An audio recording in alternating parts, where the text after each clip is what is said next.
What's going on, guys? I am glad to be making videos again. I'm glad to be back. Would have made a video yesterday, but felt horribly ill on top of the rough Mexico wedding trip that we took. I think everybody in this household is sick right now. I came down with something really rough yesterday that may have been COVID. I'm not sure. My whole body just got sore. I wasn't really able to move. I felt like a 70-year-old man, or what it would feel like to have a disease that just gets worse throughout the day. It was bad. Anyways, I'm back at it. I decided to go to sleep really early last night. No video games, no junk food, no snacking. What is this speck right here? Just went to bed. No, it's still there. Just went to bed really early, and also I apologize about the washing machine. Here's the thing: when you're making videos, when you are trying to consistently do something, there might not be a right time for it. You might just have to jump into it on a daily basis. You might just have to, you know what, I'm just gonna do the video now. I just worked out, I went to the gym, I'm feeling good, I have ideas and thoughts flowing through my head, now I'm gonna make a video. Whereas I could have come home and said, you know what, I'm gonna wait a half an hour, 40 minutes for the washing machine to stop, and then I'll make this video. But you know what, that's the thing with life, is if you're always waiting to get something done, then you're not gonna be efficient about what you're doing, you're not gonna get things done at the rate that you need to. I don't know why I have so many fuzzballs on this shirt. And this takes us into our next point about, staying the course with Pokemon. So over the vacation, and kind of that everything happens for a reason, right? So over the vacation, I spent an exorbitant amount of money on the hospital bills. We got scammed by a hospital in Cancun. Anyways, hopefully, I'm not going to talk more about that because I did that in my live, and my live got restricted, monetarily restricted, probably because I was talking about other businesses. I have no idea. But yeah, won't talk about that stuff. But anyways, I spent a ton of money, and everything happens for a reason, I guess. Lately I've been thinking, like, how could this happen? Like, things were on the up and up. The bar was doing good. We're going to this wedding. It was really fun. It was a really beautiful time. And then, like, now everything just seems like it's, like, crashing right now. At least in my personal life, it feels like that. The bar's been a little bit slower this week. I've been out of commission, so I'm stressed out about all the stuff that I have to do for the bar. And while I've fantasized about, like, doing YouTube and, selling Pokemon cards full time and making that like my main gig, I realized that having the consistency of a job and having that guaranteed income allows me to not stress out so much about what I'm not doing, cards that I'm not selling, sales that I'm not making. So when I first started, I know I'm all over the place, guys, so just bear with me. It's like my first video trying to go into a topic while also being half ill. When I first got into Pokemon cards, I didn't care about making money. I didn't care. All I cared about was collecting and enjoying the whole process. And somewhere along the line in the last couple of years, I've started to care a lot more about, making money from it, selling certain cards, what my margins were, selling my theme decks, because I'm, a big time theme deck seller on Mercari, which that's definitely my niche, and I've talked about niches before. Definitely need to have a niche. In my opinion, I think just doing what everybody else is doing just doesn't work. Oftentimes you'll burn out. Oftentimes you will find yourself wondering why you did all this stuff. Was it because you wanted to do it, or was it because everybody else was doing it?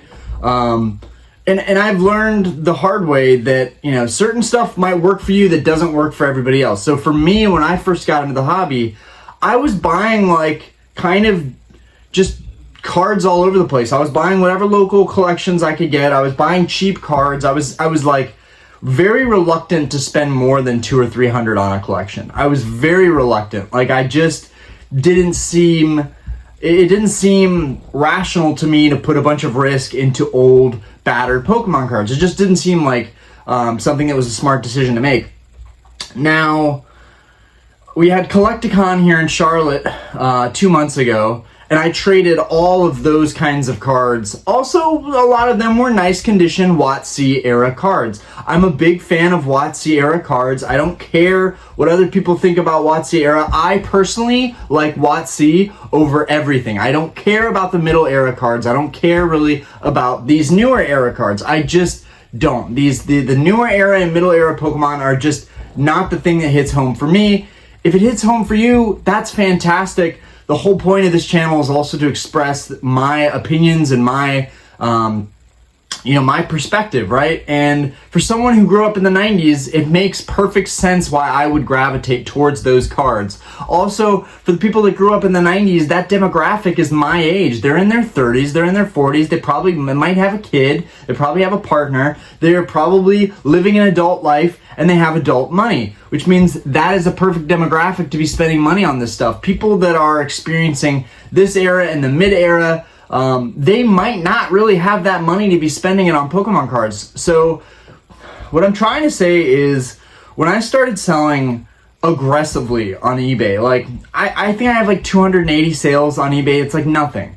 But when I started, stuff sat for a while. It just wasn't selling. And then I decided, you know what, I'm just gonna put stuff up for auctions. And every single auction I did, there were always bids. Stuff always sold. I was shipping out, 15, 20 cards a week. And that was awesome. And I did that over the course of pretty much a year. And that allowed me to sell, 280 items, cards, lots of cards. I sold a lot of random stuff. On top of that, I had the Mercari, which I've sold 170 items as well. Most of them are theme decks. So you put those two numbers together, and 350, 450. I've sold 450 items pretty much in the last 2 years, give or take. Now, I think I made a critical mistake.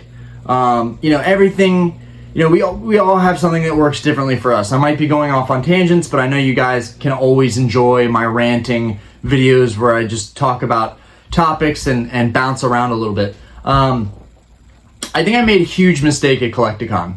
Looking back now, it's easy in the moment to be like, oh yeah, I did well on this, but I think I made a huge mistake. And I'm gonna explain why. So, I traded 250 maybe WotC hollows to Sunshine Miami Collectibles.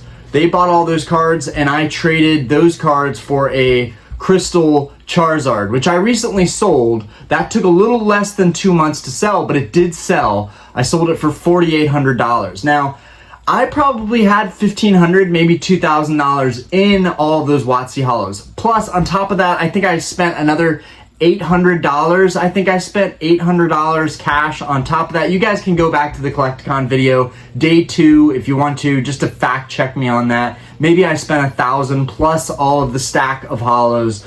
And looking back, okay, so let's say I had $2,000. Let's say I had $2,000 in that. Maybe let's just go on the high end. Let's say $2,500 is what I had in those stacks of hollows that I was getting for good deals from collections, locally, whatever. And then I put $1,000 into that. That's $3,500. I sold the card on eBay because I won a 9. I sold it. It's an 8. I wanted a 9. I was very picky about it. It had some surface flaws. I just decided, you know what? I'm gonna go for the 9 because I have all the crystals in a 9 except for the Charizard and the Celebi, which I'm still watching out for. But and I want some gold stars as well. But all of that is on the back burner until I get the Crystal Charizard in a PSA 9. That is my number one focus right now, is getting that card to help complete most of the set. And then I'll go after the Celebi and the gold stars. Because I already have the gold star Rayquaza, I already have the Pikachu, I have a first edition Charizard. These are my flex cards, whatever. These are the cards that I just really wanted for a long time. And I want to upgrade the Charizard, but honestly, it's a super strong 5.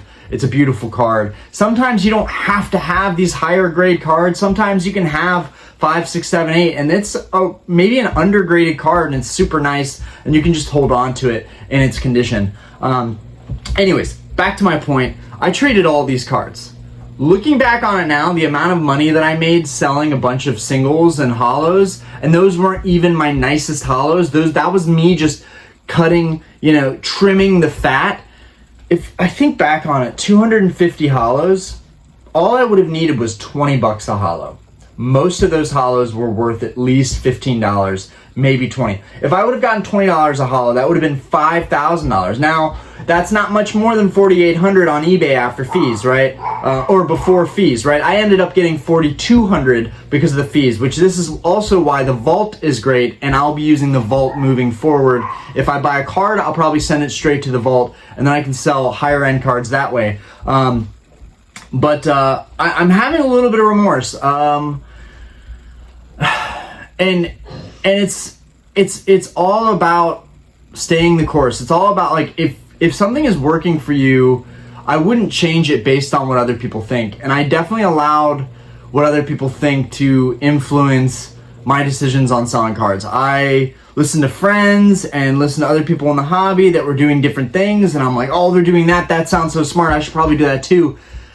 Not necessarily. Everything works different for everybody, and I had a really good reputation on eBay of constantly just selling random cards, random hollows. Not only that, it gave my YouTube exposure. People would come to the YouTube and be like, hey, I found you from the eBay listings. We actually have some of our members on this channel that are from my first eBay auctions ever. So thank you guys so much for supporting me. I used to do videos on auctions of the week, and somewhere along the line, I just completely cut that out. I started going after higher end cards, and I started preaching higher end cards are what you should go at. It's more stable, it's more equity, it's more liquidity. But there's a problem there. There's a big issue with that frame of thought. If I had all those cards, let's say I could have gotten 15, 20, there's no guarantee I would have gotten that on some of the cards, but some of those cards I knew were worth $50 or $60. Some of them were shadowless. And if you don't know, shadowless was the set, printed right before base set unlimited, and they're worth a good bit more. Typically $50 to $100 in a like a raw, lightly played condition. Those cards went for a lot more than the unlimited variations. But anyways, if I would have even averaged 30 for those cards, and this is pure speculation, but still, I'm pretty sure I would have ended up averaging about 30 a card and would have ended up with around $6,000, maybe after fees $5,000. That's still $800 more, and I would have had to put in a lot more work. So that's a good point.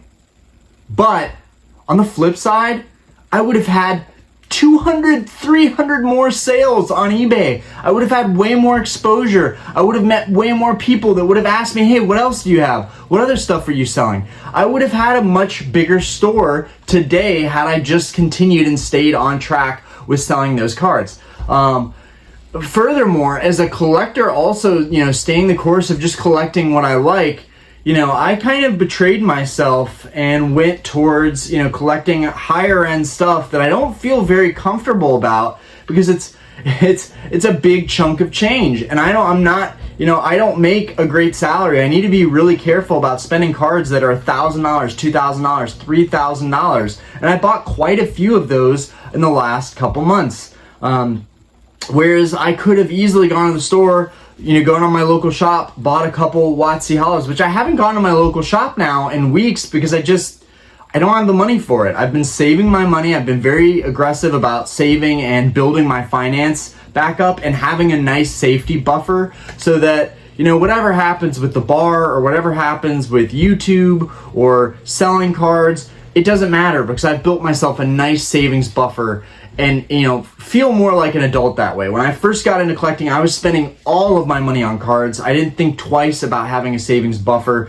All this stuff is really, really important, but what's most important here is stay the course on what you're doing, right? Because what you're doing, if it's working for you, if it's not working for you, just stop. Just cut out what's not working for you. But if it isn't broken, don't fix it. Today I was going to open some Paradox Rift. We have half the booster box here left that my sister got for me as a late birthday gift. But I just thought, what is this actually going to, my best videos have been from talking about my own experiences and my own perspectives and opinions on the hobby, on investments, on, you know, plays that you can make. It hasn't been on opening packs. And while I enjoy opening packs, it is redundant. There's no way around it. It's redundant. It's super easy content. It's great if you can afford it, if you've got the ad revenue, if your channel is booming, it's great. And this channel now is bringing more ad revenue than it's ever brought in, which is fantastic. That consistency, that safety, you know, for the first time ever, you know, in the last 2.5 years, I finally feel like the YouTube is paying off. And granted, I haven't even made a video pretty much. There was the whole week I was in Mexico, I didn't even make a video, and that felt horrible because it goes to staying on track, staying the course with things. You know, I've started playing more video games, I haven't gone to the gym, I've been eating junk. Like, all this stuff is connected to the greater, and I know, like, this is like, okay, but what does that have to do with Pokemon and staying the course? I think a lot of people, because of, you know, the tosses and turns with Pokemon and you know, people saying you should do this and you should do that, you know, I think a lot of people just experience burnout. I think burnout is just a key, you know, takeaway from this video, that a lot of people are going to try things and do them to an exorbitant level. Like, a lot of people are going to aggressively try things, and in the end they're just going to end up burning out, and you just have to stay consistent. So some of my regrets, I stopped shopping locally. I stopped supporting my local LGSs. I stopped buying, you know, holos here and there of cards that I liked. And, you know, it didn't help that I had, you know, there's a massive collection that I was going to buy, and that fell through. And it just infuriated me. I think it's really easy in this hobby also to have opportunities pop up and things don't work out, or you're doing an auction for a card, you're trying to buy a card, you're in an auction and it doesn't work out and you lose. And it's so, guys, it's so easy. I can't tell you how many times I've gotten infuriated from a deal not working out or not being able to win a card at an auction, and it's just made me want to throw in the towel, throw my hat in the, I don't know what the phrase is, but you guys get what I'm saying. You just feel like quitting. You're like, you know what, screw this. I've spent so much money in this hobby. Like, I can never get the cards that I really want to get. I never win the auctions that I badly want to win. And that's not true. You know, I've gotten some cards for good deals that I really wanted to win, but it's like, you look back on it and you're like, was that really a good deal, or was I just paying kind of near market like everybody else? And I think right now more than ever is a good time to be watching and waiting for the deals, right? I'm seeing, for vintage at least, I'm seeing more deals pop up than I've ever seen. Last week I saw more gold stars listed than I've ever seen in the past year. I've seen more theme decks listed than I've ever seen in the past year for lower prices. I've seen more people accepting offers than I've ever seen before. Right now I think is a good time to be taking the risks, you know, making the gambles that other people aren't willing to make, right? Usually you have to be really, really good, both with like traditional traditional investments. You have to be really good with traditional investments, with seeing when there's panic and there's fear and there's and people have just lost sight of the goal. You have to see that and recognize it and take full advantage of it. This goes into my stock portfolio too. I'm like, you know what, my Roth, I'm like, you know what, I should be contributing more to my Roth every month. I should be investing little bits on the side into my active portfolio. And the same goes with Pokemon. And I talked about, you know, guys, should I buy more theme decks? This is working out for me. It seems kind of risky though. Maybe I just did well because of the Pokemon boom and I don't realize how lucky I was. And yeah, and luck in itself, you know, that's a dangerous thing, because when you luck out, you don't experience the failure that actually teaches you a lesson. You luck out and you just think that you're winning. You think that you're winning 24/7, and that's just not realistic. That's not going to happen. You might get lucky a couple times in a row, but like, I was really trying to check myself this year, and like before Collecticon, I sold all my extra theme decks. When Collecticon came up, whatever theme decks I had left, I sold them all to Collecticon, but I've been like, you know what? They bought them at Collecticon. They're buying them before Collecticon. In my opinion, at Collecticon, September, I want to say like 22nd. I want to say it was September 22nd was Collecticon here in Charlotte. But in September, I was not feeling great about the hobby. I was not feeling great about values. Like, I'm always feeling great about the hobby, right? Like, and that's not just because of the channel and because I like promote and influence whatever you want to call it. I've liked Pokemon before I had the channel. I liked TCG, I liked Yu-Gi-Oh! And Pokemon way before I ever had a channel. Was I embarrassed to talk about it? Was I embarrassed to share it? Was I embarrassed to collect it? Sure. I had different life priorities. Things changed. I got a partner. I have a family now, which goes even more into staying the course. If this is already helping you provide for your family, if this is already helping you bring in some additional income, you know, that's nothing to blow off. You should definitely take full advantage of this hobby if you can make some plays. You know, like, yes, it's about collecting, and people might, you know, frown upon you sometimes for like, oh, you're a Pokemon seller, you only care about the money. But at the end of the day, you want to keep value, you want to retain value. You know, you might want to make some plays on the side, and you want it to be sustainable. I think that's the biggest thing is like sustainability, is making this hobby super sustainable. So many little key takeaways here. I don't even know what I'll call this video. I guess staying the course in Pokemon. But sustainability, I think that's one of the biggest things for people. Is like, a lot of times people, you know, a lot of comments that I see in here are like people that say like, oh, I just sell cards because it's made things sustainable. I sold these and that made this purchase free for me. And if you're working a job, even better, because now you're still working, you still have that security of the income coming in, and you're selling cards on the side. It's a win-win.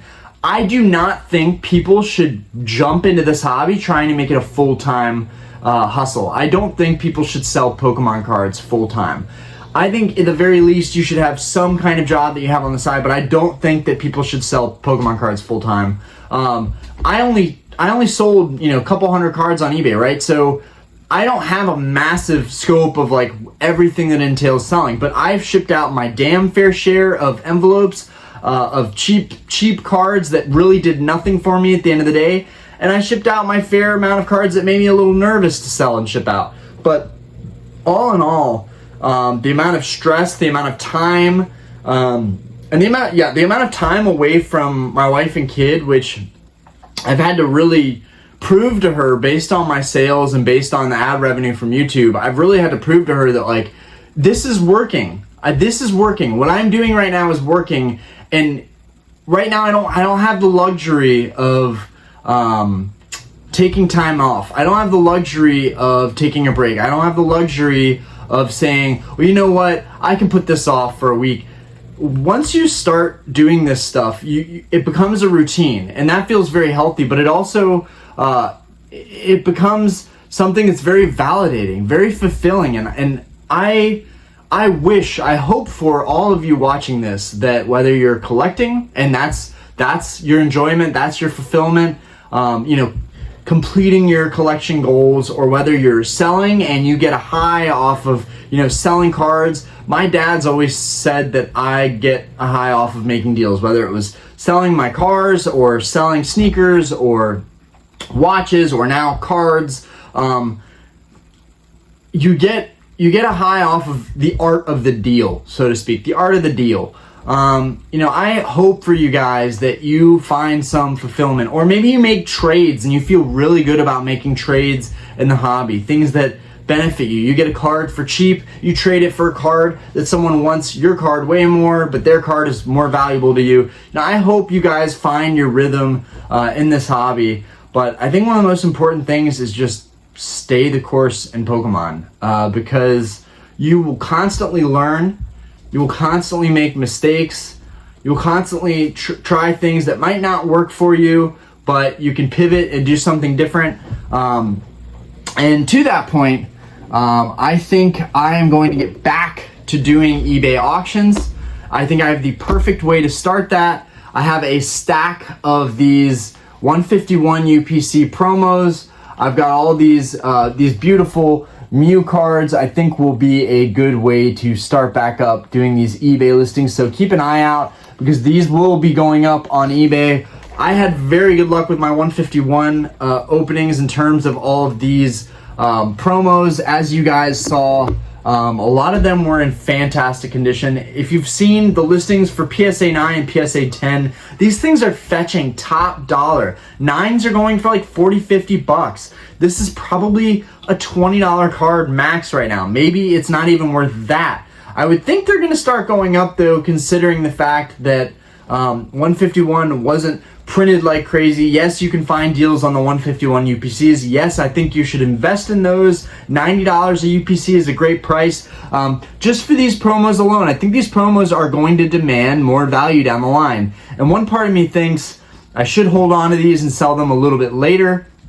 But I think if I can verify that these are in really, really good condition, have really good centering, still in the plastic, I think that people would maybe be willing to pay more than $20 a card for those. But yeah, I've got these hospital bills. I have to get back to it. And you know, everything happens for a reason. I feel like whenever I've overspent on cards and overspent on products, that's forced me to start selling more of my collection. I think a lot of you can relate to that, to when you know you've overextended yourself, you've overextended, you know, your credit card, whatever, you spent too much on your card. Now you have to start selling stuff to offset those costs. That's kind of what's happening right now with the hospital bills. I am not willing to take money out of my bank accounts, out of my savings, out of what I've built up over the last, you know, couple months. Last year, arguably, I've been a lot more in tune with like trying to save my money, but I'm not willing to take that money out to pay off the card for these hospital bills. So you know what? It's time to get back to selling my Pokemon cards. Had I gotten to a point where I sold most of my stuff? Yeah, I was pretty comfortable. Is it time to start selling more stuff, to get stuff on Mercari, to get stuff on eBay? Absolutely.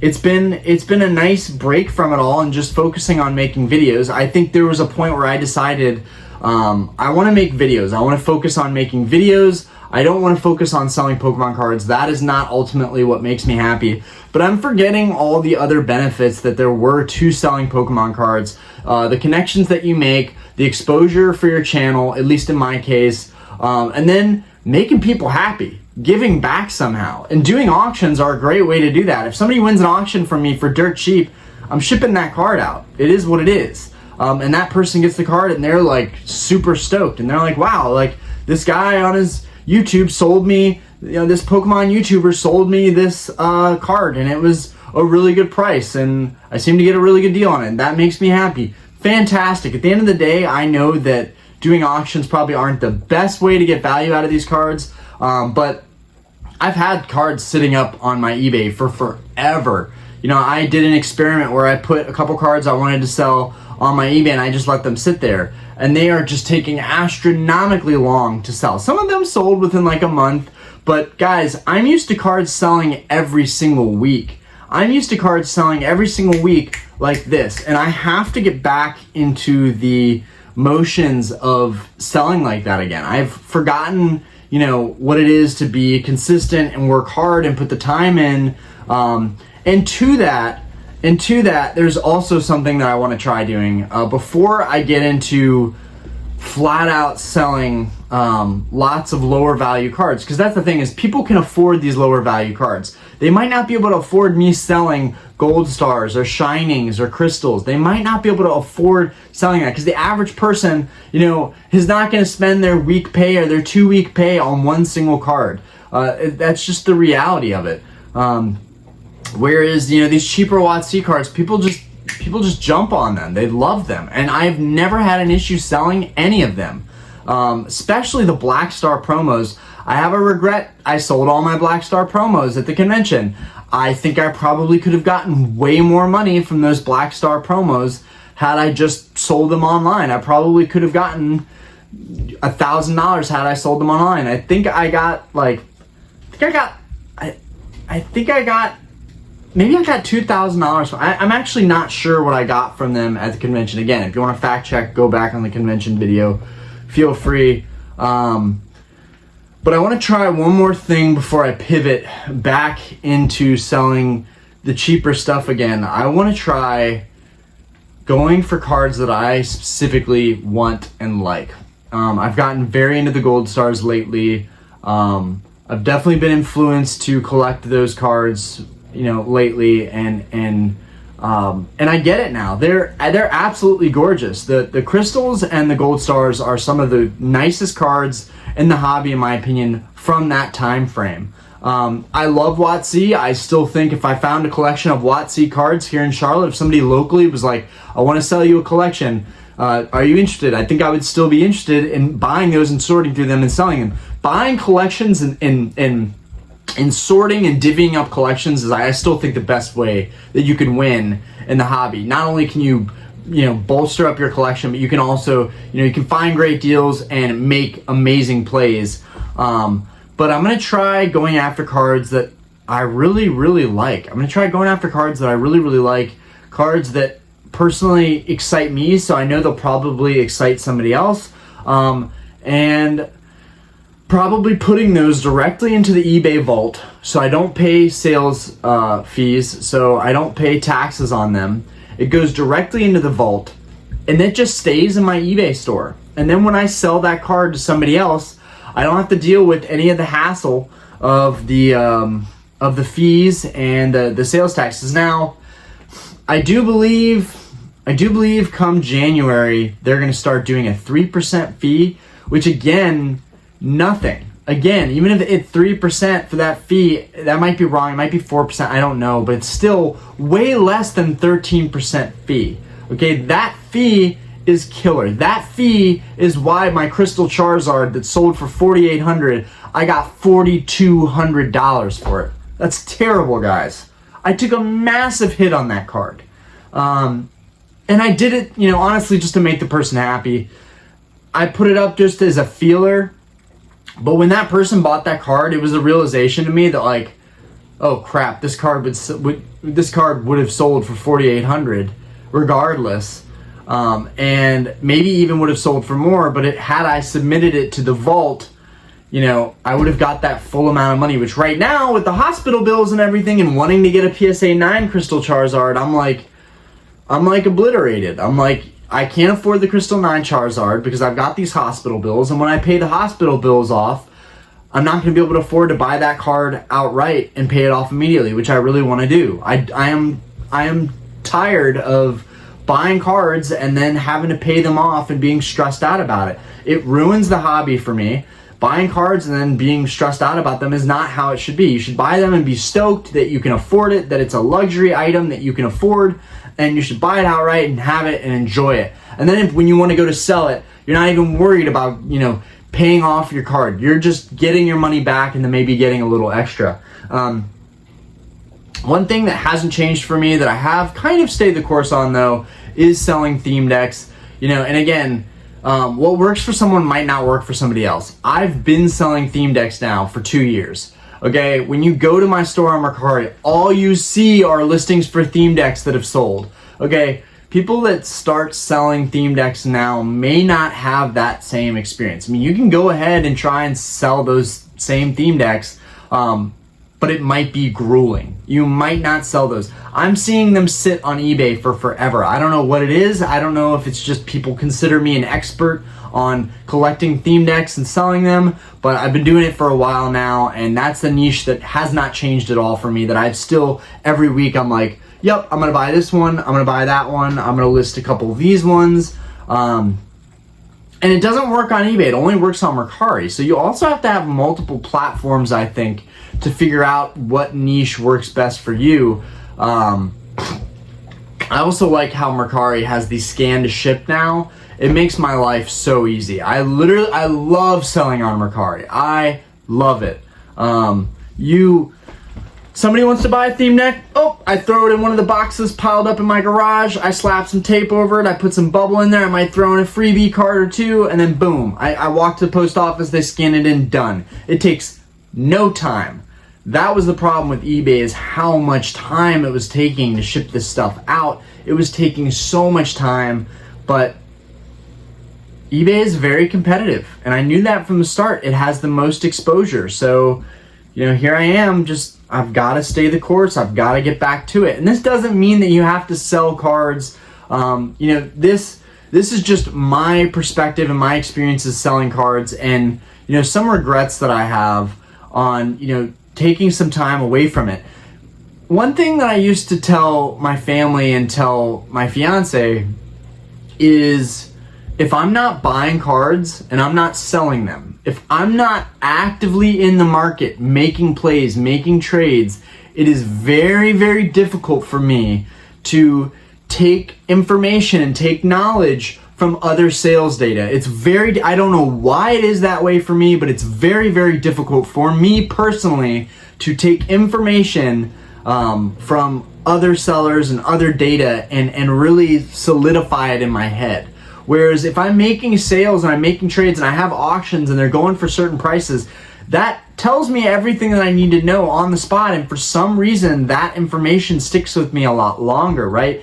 I know that there was a sale for Crystal Charizard for $47.50. Okay, but I just sold mine for $4,800. Now in my head, I know for a fact that I can pick that card up in a PSA 8 and flip that card for $4,800. I wouldn't take a dime less for it. No sellers usually take a dime less than what they've already sold a card for. I was trying to get some Gold Star Reggies from this seller, J Rich Collectibles, and honestly, I respect him holding out on his prices. I really do. This is not hate or anything. But I remember when Reggies were a $500, $600 card. They were not $700, $800 cards. And now, like that, on the flip of a dime, they're all of a sudden, no one's willing to take less than $700 or $800 for these cards.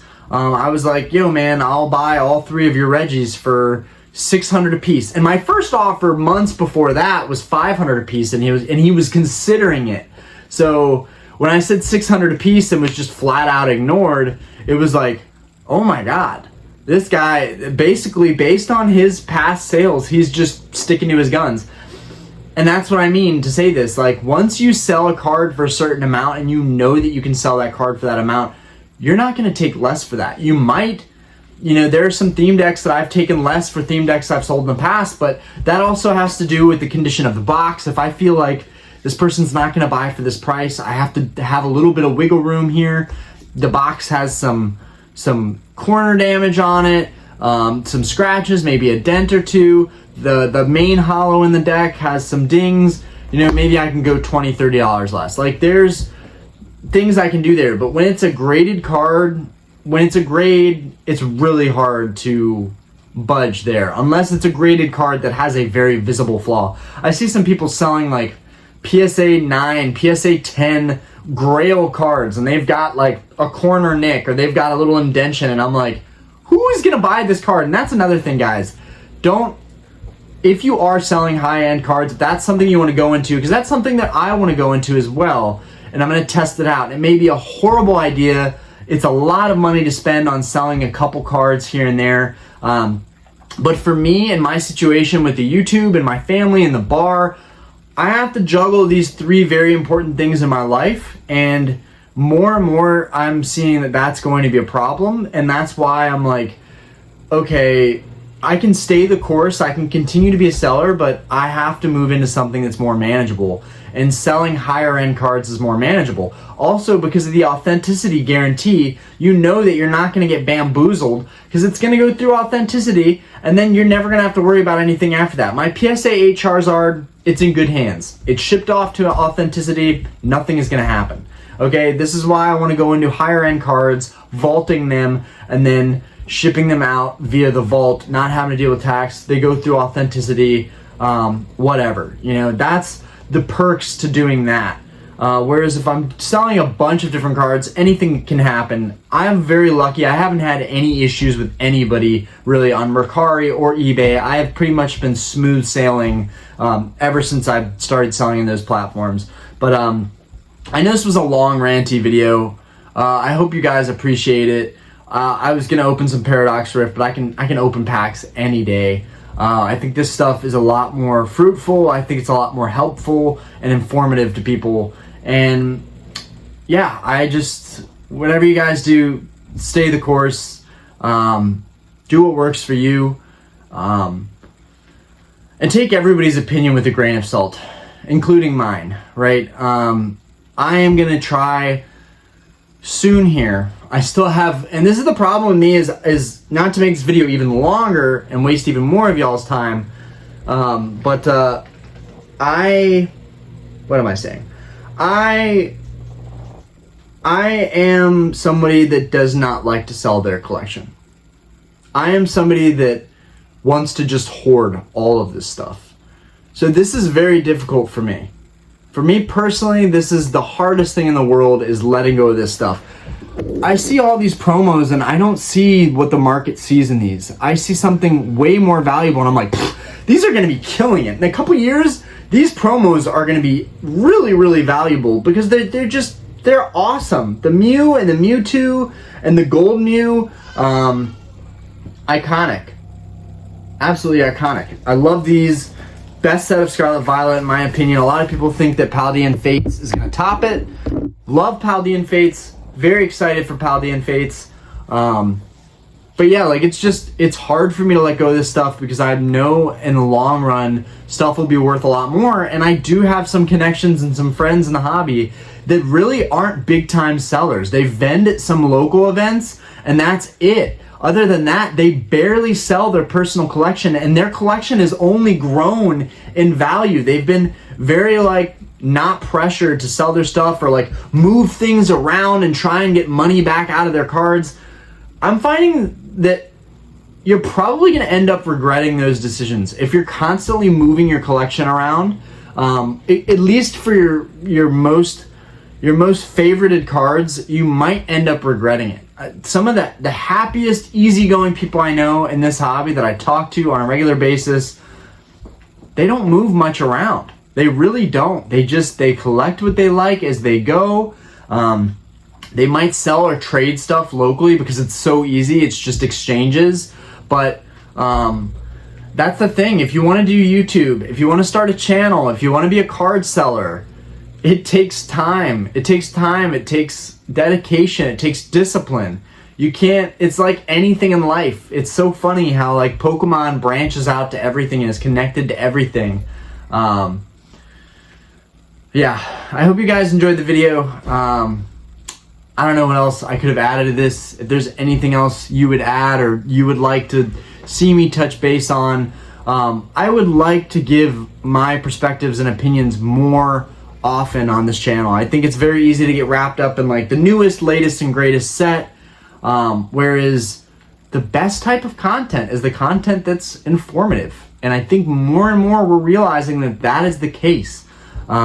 We still need that entertainment, right? Occasionally we want to sit down and eat a bag of Doritos and, pop on our TV, pop on YouTube and watch somebody do an incredible opening a ton of packs.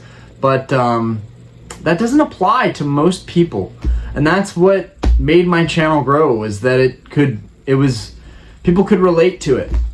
They could relate to the struggles and credit card debt and, me making videos about selling and auctions of the week and the reality of I lost money on these cards and made money on these cards. And back when I said I'm just not going to be selling as much because it's just not all it's cracked up to be. It's not.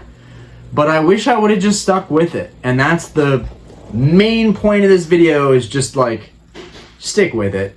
Stick with it. There's gonna be tough times in life. You're gonna have deals fall through, you're gonna have things that piss you off, people that piss you off, but at the end of the day, just stick with it because you'll probably be rewarded in the end. That's the thing, is if you're putting the time in, you're probably going to be rewarded. If I never put the time in on any of the things that I tried to do, I would have never gotten rewarded on them. And I would have always just felt you know what, the people that make money in Pokemon, that's all just BS. It's all just BS. People are just talking out of their butts. I'm just going to make content because that's what works for me. But no, I do think that you need to be in the investing world for Pokemon. You need to be in the playing hobby, in the competitive TCG. I think it's very important. Then why values of cards are what they are. which is something that I don't talk enough about. I don't know when I'm going to squeeze in the competitive aspect of cards and what makes them, why certain cards are valuable, why they're going to sell for a certain price point when these sets come out because people need them in their decks. Like all that stuff, like everything is connected. Everything is very important to take note of here in Pokemon. There's so many angles, and it helps to be a part of several different angles. Anyways, I'm ranting like crazy. Peace out, guys. I hope you enjoyed the video.